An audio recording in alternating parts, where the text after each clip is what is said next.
What if your IT service desk helped you put your customers first? It can happen when it's powered by the world's most trusted cloud platform. Industry leaders BMC Software and Salesforce.com offer the fastest growing IT service management solution in the market today, RemedyForce. Let's meet Sally. Last week, Sally requested an iPhone by logging a ticket using the hashtag request capability, found exclusively in RemedyForce. IT got a request, and Sally got her iPhone. All was good until her mobile email stopped working. No worries. Sally jumps on to the RemedyForce self-service portal, and before submitting a service request, she checks out the articles section and quickly finds a possible solution to her problem by resetting her phone. Sally finds easy-to-follow, step-by-step instructions on how to remove and reinsert her SIM card. In this case, resetting her iPhone didn't work, so Sally decides to get help from IT. She gives some information about her problem and submits the service ticket. It's instantly routed to a service desk agent. Now, as an agent, you can start to get more information about Sally's problem. You can quickly tell if there's a problem on a larger scale. Right away, you notice there's planned maintenance. And diving deeper, you see there's a problem associated with the server and email on mobile devices. It also looks like someone has already issued a request for change, so you check out the latest status. Good news! There's a rollout plan, a backup plan, and information about who approved the change. It looks like Sally's email will be back up and running in no time. That makes Sally happy, and you a hero. Email is just one of the many critical business services your customers rely on. And with RemedyForce, you can monitor the status of any business or IT service at a glance. Deployment is fast and easy with no hardware or software to manage. Upgrades are automatic, so you'll always be on the newest version with the latest features. And RemedyForce is accessible to customers anywhere, anytime, on any device. Keep your employees happy and your business thriving. Try RemedyForce today.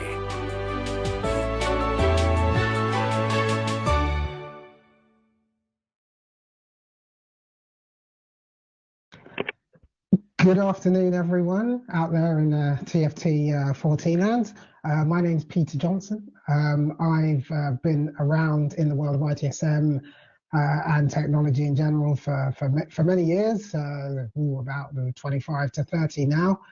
In addition to all of that, I'm also a work psychologist, studied at both Sussex and Sheffield universities. So I've got a bit of a unique perspective, I think, to bring on the whole domain. And the title of today's presentation is "The Customer Service Revolution Will Not Be Tweeted."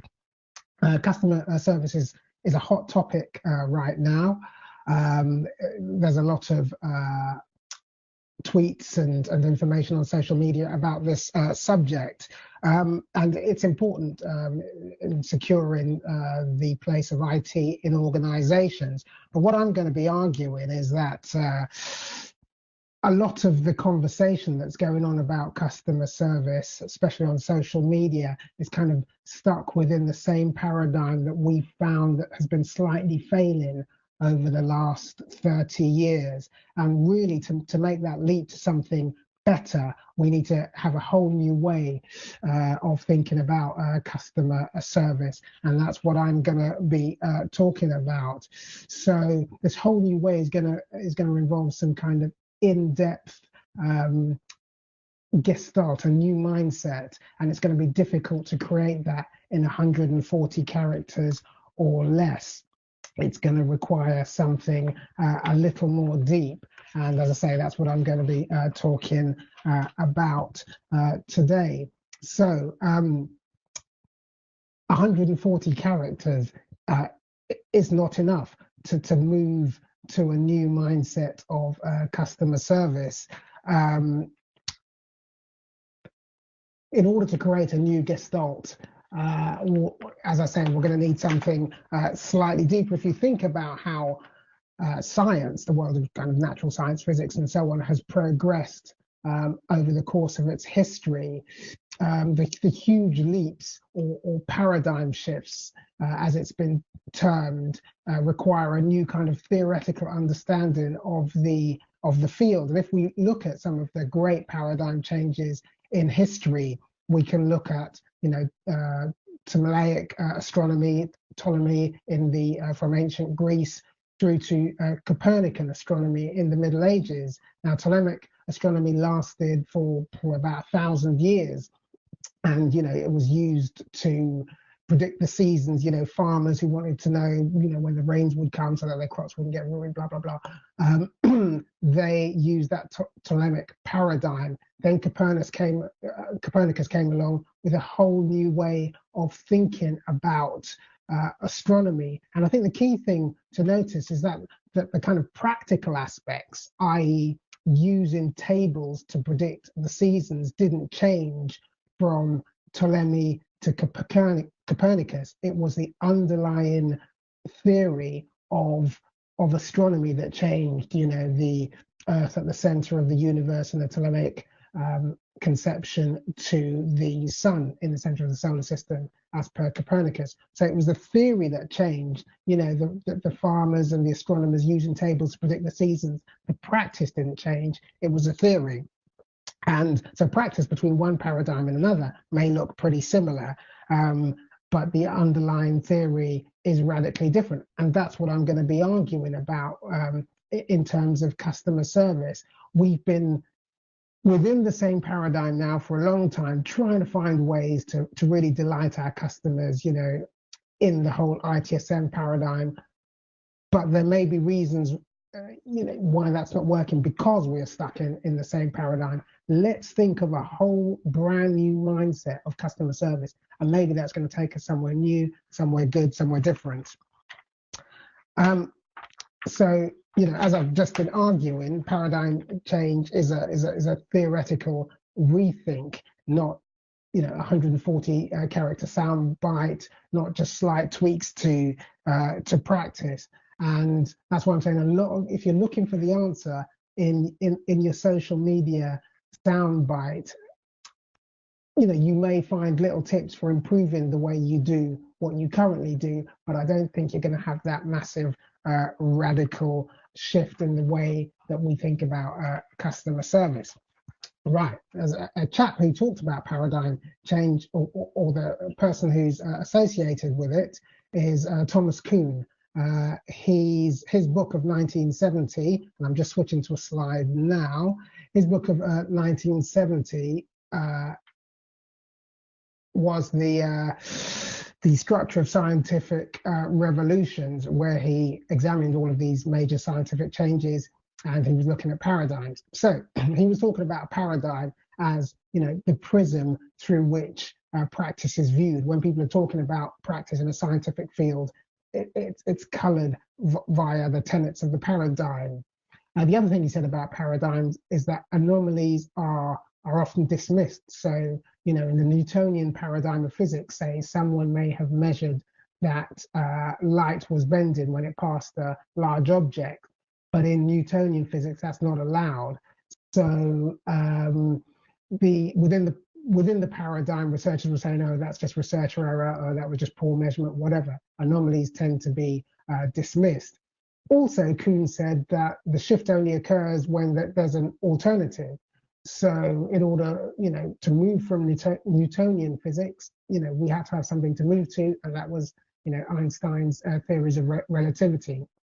And finally, the most important part of, or one of the most important parts of paradigm shifts is that the new paradigm must retain the utility of the old. Now, take all of that theoretical stuff about science and map it on top of ITSM, and you start to see some similarities. ITSM is the prism that IT service is viewed through. Whenever we're talking about service, as a base, we're really starting from the whole ITSM concepts. Anomalies are often dismissed. We always go back to the main ITSM tenets, and anomalies can be dismissed. And therefore, if we continue to extrapolate, the shift from ITSM or IT service or customer service or whatever to something new, a new kind of mindset, that's only going to occur when an alternative exists. Now, part of the reason I'm giving this talk, a book of mine is about to be published, And I believe in the pages of that book, we have a potential alternative. I'm sure there are others out there. But in order for that shift to happen, we need to have an alternative to move to. And finally, the new paradigm must retain the utility of the old. There's no point going backwards. No one's going to adopt a new paradigm that takes us backwards. And the old paradigm has been great. And even in the world of science, the Newtonian paradigm was great. The Ptolemaic paradigm was great. It did a lot, but it butts up against limitations. And the shift to the new paradigm gives you lots more headroom to achieve new and better things.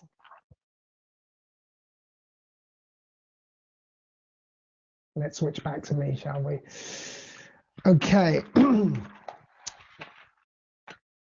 Something else that Thomas Kuhn said, which was kind of interesting, were that there were stages within the paradigm life cycle. So before you have an established paradigm, there's anarchy, and then eventually you get into a phase of mature science, which I believe is where ITSM is currently. And then you have a phase of crisis where there are large numbers of anomalies, questions, things that don't work as you would hope that they would. And when those anomalies become too much, you're in this crisis phase, and then you move to revolution, where you leap or you shift from one paradigm to another. And as I said, that's where the huge leaps of progress are said to occur. Right. So we've kind of covered very briefly paradigms. So let's have a look at some of the theories behind the ITSM paradigm, because we all use ITSM, we kind of accept it in many ways. And one thing I do want to say, that the kind of focus of this presentation is the kind of the customer service aspects of the ITSM paradigm. So the theory behind that paradigm, there are two main strands of the theories behind ITSM, and one of them is scientific management, which I'm sure many of you are familiar with. That's Frederick Taylor, time and motion studies and all of that. So I'm just switching to my slideshow again. Scientific management is a major underlying element of IT service management.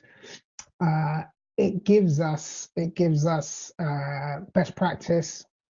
Taylor suggested that, or he urged that you need to understand the best and most efficient ways of doing things, and managers need to roll that out to the workers. So that's best practice, that's management, which are key elements of what we do in ITSM. Think about all the process stuff. And the other key underlying aspect of ITSM is systems thinking. And there are three strands to systems thinking, but the one we draw upon most heavily is cybernetics. And if you really need to understand cybernetics, you need to think about a central heating system. You have the heating subsystem, the boiler and the radiators, the things that produce the heat. And then you have the key elements. You have measurement, you have regulation, and you have feedback. So basically, the manager of the system, so in a central heating system, that's you and I, we set the thermostat to the desired temperature. There's measurement of the temperature in the room. When the temperature hits a particular level, the preset level, then the feedback loop instructs the heating system to cease producing heat. And that's how it works. It's kind of target oriented. There's a lot of measurement and there's a lot of regulation. And if you think about, SLAs, that's a target, and that's kind of cybernetic in nature. If the target isn't reached, some activity has to occur to encourage us to do more work to hit the target, etc. CSI is also a cybernetic idea, the kind of feedback loop, the continuous improvement loop. They're all very much cybernetic approaches. And what's really interesting about both scientific management and systems thinking, scientific management was based on Newtonian engineering, because F.W. Taylor was an engineer. but that was superseded by theories of relativity, the whole Newtonian thing, and systems thinking. Elements of it has been superseded by, pardon me, complexity theories, complex adaptive systems, and all the rest of it. So the basis of ITSM and the way we do customer service in IT has been superseded by other scientific theories, and maybe that's what we should be looking to for the new paradigm. I was going to show a couple of videos. Okay, go on then. This is what, if it plays, this is what scientific management looks like in practice. It's famously the production lines of Ford and the other big motor manufacturers. Basically, management designed the way that people were to work, and they rolled that out as process and best practice, and the workers were kind of drones following those instructions. Now, ITSM is a little bit more flexible than that, but that is still the basic underlying premise. You know, the process designer designs a process, rolls it out to the workforce, and the workforce follows that process. So if you look at these gentlemen in this video, there they are, you know, following the instructions that were set out for them in advance. Okay, and the other key element, as I said, was systems thinking. And here's a chap called Stafford Beer talking about systems thinking. It might be interesting to have a listen to this. Hopefully you can hear the audio.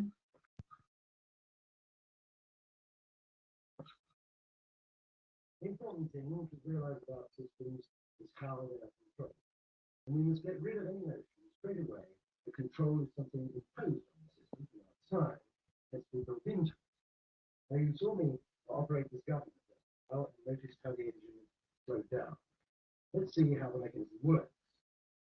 Suppose the engine is racing, then the governor flies open like that. You see it lifting here, transmitting the message along here, lifting that can here, and then chucking up the barrel there. That is built into the system. It's called feedback. Feedback is ubiquitous in control systems. Okay, a key point that he was making there was feedback and control, and those are key elements of cybernetic systems. Now, I'm hitting you with a lot of theory here, but as I said, you know, the customer service revolution will not be retweeted. I think we need some deep thought in order to make that shift to something new. And here's an interesting fact, and that is that scientific management, or Taylorism, and cybernetics, and therefore ITSM, which is based on both of those ideas, they're all based on control. They're based on the idea of a manager or a process designer or someone who's free and rational and human, and they can choose the best way in which things are going to be done, best practice, process, etc. And they roll that out to the workers in the organization, the staff on the help desk, etc. And the kind of premise is that the worker is deterministic or mechanistic or systemic. There is no recognition of the essential freedom and humanity of the worker, the ability of the worker to choose. These concepts are that the managers have the ability to choose, the workers are simply there to follow best practice and process. It's a system based on control.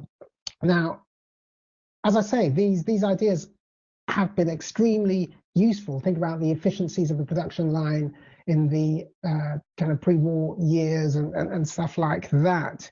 They've given us efficiency, predictability, reduction in variance, all of that.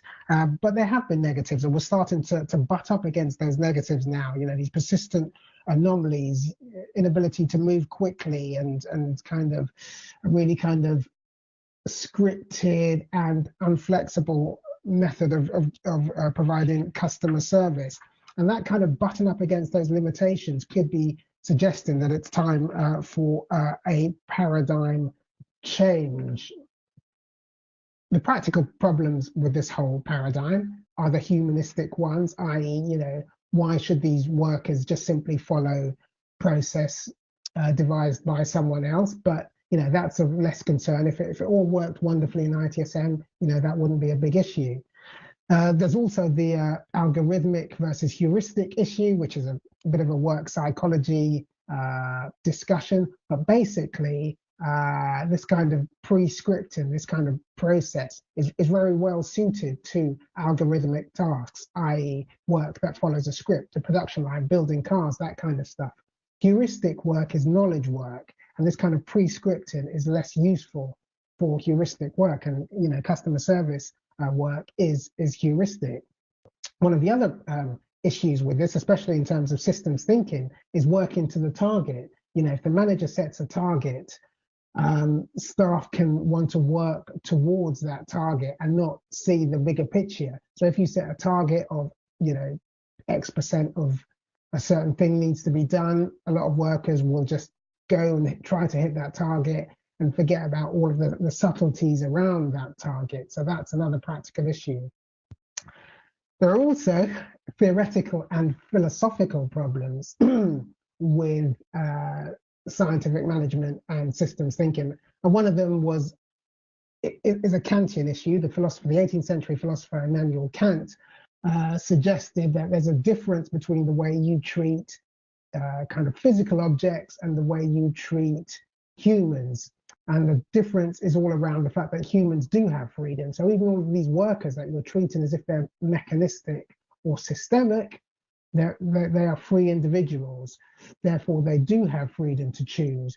And trying to base your systems of work as if those humans do not have freedom to choose, as if they will blindly follow process, as if they will blindly follow your instructions, will not work. It's a model based on an illusion of human determinism, even. Let's get my words out. So those are rather detailed, and in my book I go into them in some depth, but obviously we have 30-40 minutes here, so I have to gloss over all of these highly interesting aspects. So what I'm trying to say is perhaps the current paradigm is flawed, and if so, can we move towards a new one, and what could that new one be? So, I've got 10 or 15 minutes to briefly sketch this new theoretical approach. Let's give it a go and see how far we get.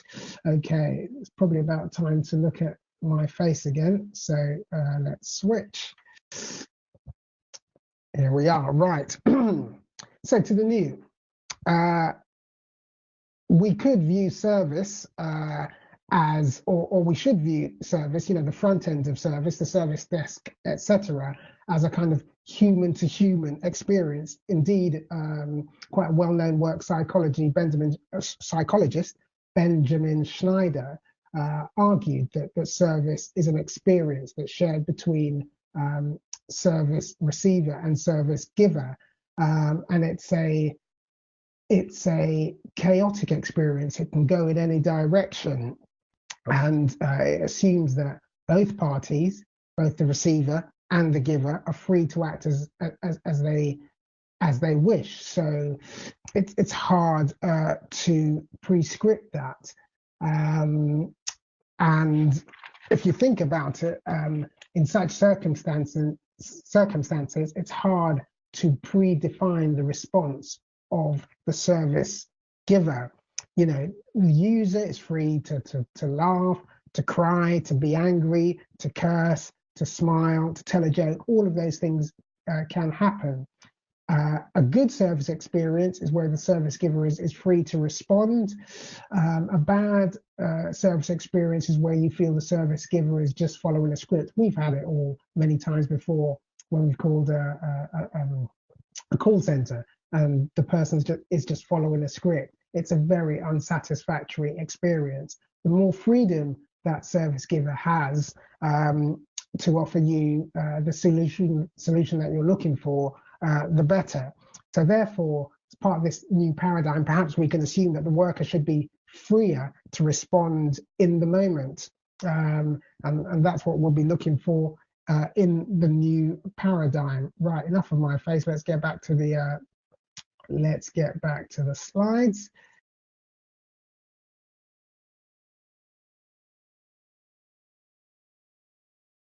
Okay, so in order to give the service giver this freedom to create a wonderful service experience, we need to cede some of that control, lose some of that control that scientific management and systems thinking define. We need to free our workers, and what that can give us is rapid innovation, the people on the ground being able to choose and innovate.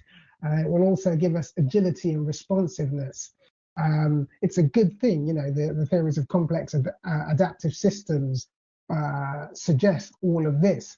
You know, we need to embrace chaos, and some organizations do that. Google does it with its 20% time. I'm sure you've all heard recently that Zappos has done away with managers recently. So this is all good stuff. However, the reason why not everyone's rushing to give their staff this freedom is, as some complex adaptive systems commentators have warned about, it's a problem of the potential of destructive novelty, and that's why I've got that little anarchy system there. Yes, this freedom can give you all these wonderful things, but in the wrong circumstances, freedom can be destructive, and that's a problem if we're going to give our workers freedom and autonomy.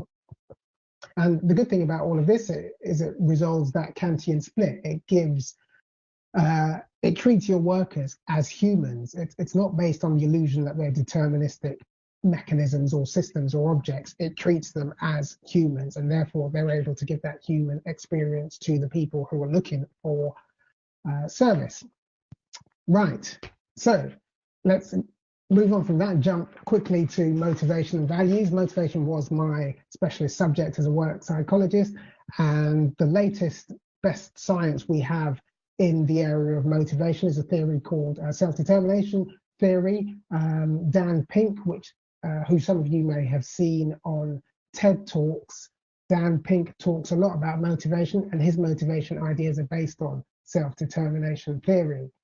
Now, as part of self-determination theory, which I'd love to go through in detail, but I can't, as part of self-determination theory, values play a central part. They're really important for motivation. And this isn't kind of financial value. This is human values, the things that make people get up in the morning, you know, their family, the things they really enjoy doing, the things that inspire them, and so on. Just think of your open source programmers who come home and continue to code because, you know, they value the outcomes of the projects. So human values are a major driver of motivation. So what I have done in the book, back to the book, plug, is combined three key elements to suggest perhaps a new paradigm, a new way of thinking about service. We've been doing service in the kind of control mode for a long time. Systems thinking, service management. It's all about, you know, locating best practice, management, rolling that out to the staff, requesting that the staff follow these. But we've also argued that we need to introduce chaos into the workplace, and by chaos I mean, you know, autonomy and freedom and complex adaptive systems and all of that good stuff.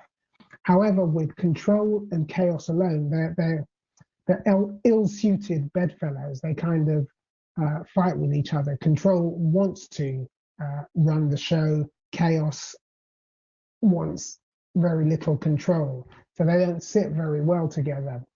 And this is why values is important. In my theoretical meanderings in the book, I discuss the way that values tempers the essential dichotomy between control and chaos. Values gives chaos a direction.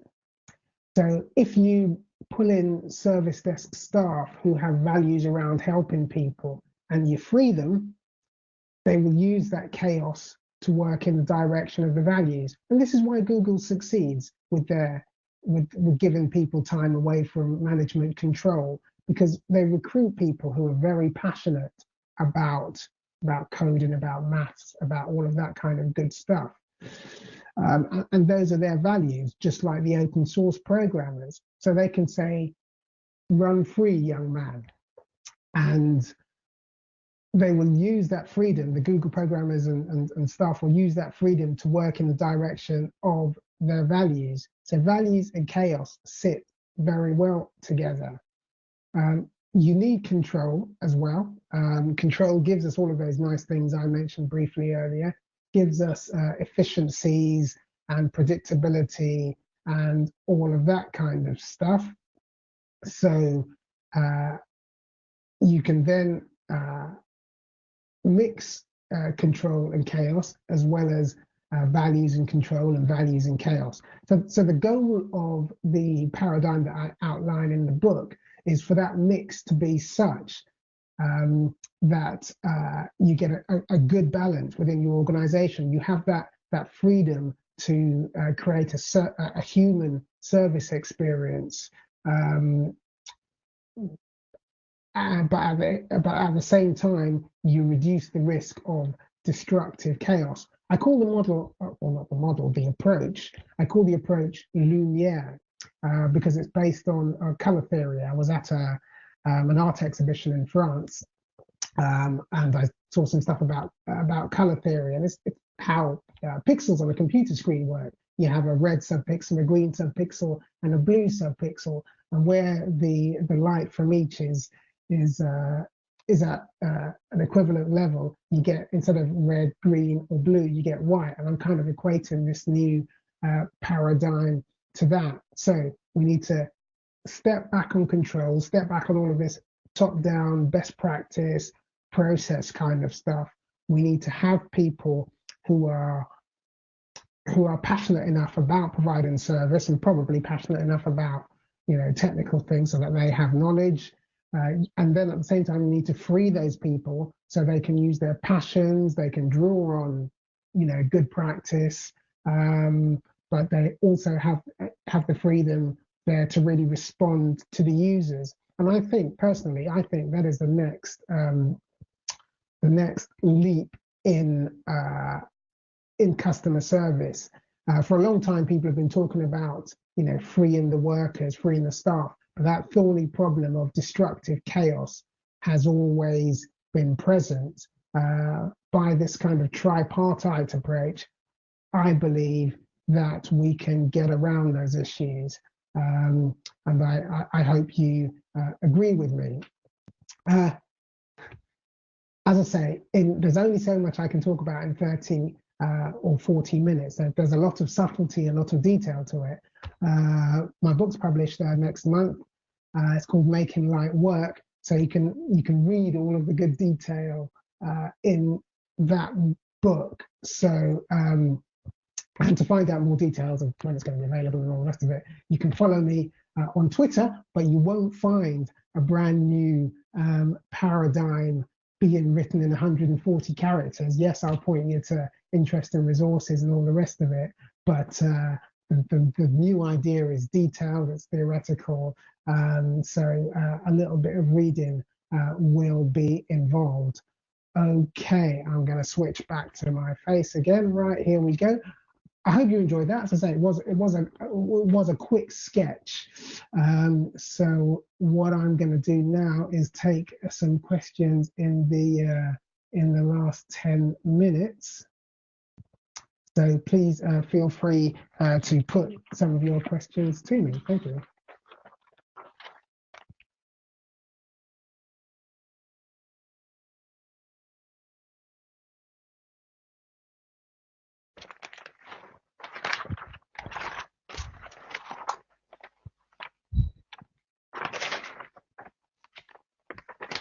Okay, not a great many questions here. So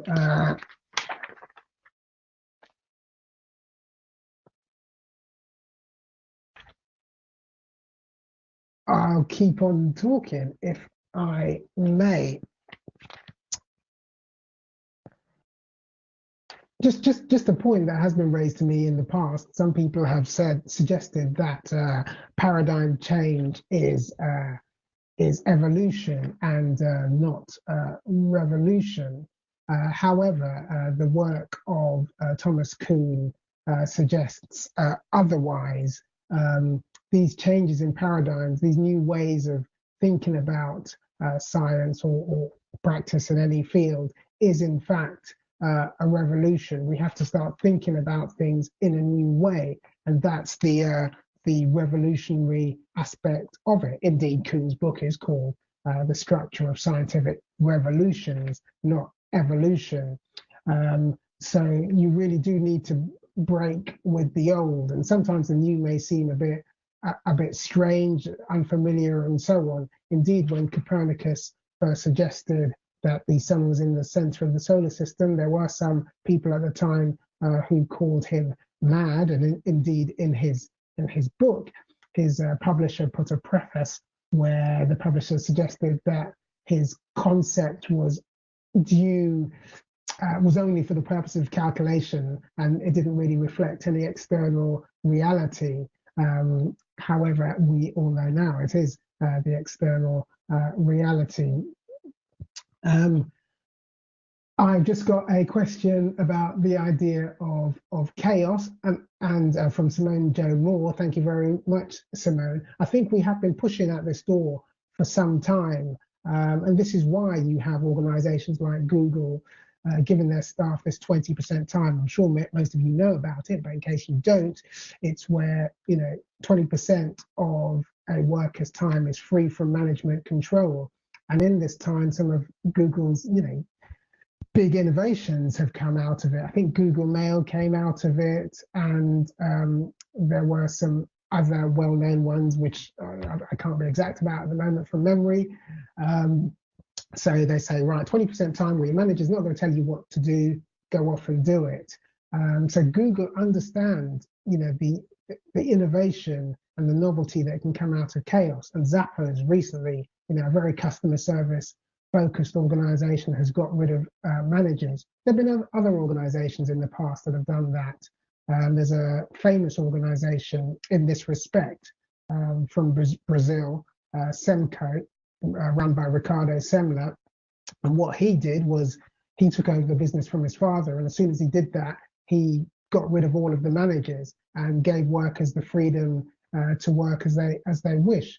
And, thinking about that, in the past, before this kind of process and systemic idea really took hold, you had a lot of autonomy and a lot of expertise. Think about, your bank. If you go into your bank, you'd speak to someone knowledgeable, say the manager, and they'd be free to make decisions and talk to you however they wished about your issues. Now we have the kind of call center model where people are following scripts and everything's limited, and people are only allowed to deviate very slightly from the scripts. And of course, I would suggest that the earlier model, from a customer service perspective, was more satisfactory. Sure, for reasons of costs and management and so on, the call center model works. But if you're talking customer service, if that's what you want to improve, then I think there's not a great deal of argument that the latter is less effective than the former. So chaos and freedom and autonomy, I believe, if we want to offer good customer service, chaos needs to be incorporated. Another point I really want to outline is the difference between human-to-human service and the management of equipment. So ITSM, in terms of the management of equipment, servers, and all of the rest of it, kind of non-human services, that's absolutely fine. Taking what Immanuel Kant said about different approaches to humans versus kind of inanimate objects for the servers and for the equipment and for the services and the software and the applications and all of that. These approaches are applicable. But for that human to human service, which is where I believe that ITSM falls down, it's the service that people receive from the service desk that's the issue. We need to perhaps kind of float that off and think about it in a completely different way, in the kind of ways that I've just described. I've got another question coming through from Simone J. Moore again. Thank you very much again, Simone. And her question is, some people prefer to have structure and boundaries and not know how to function.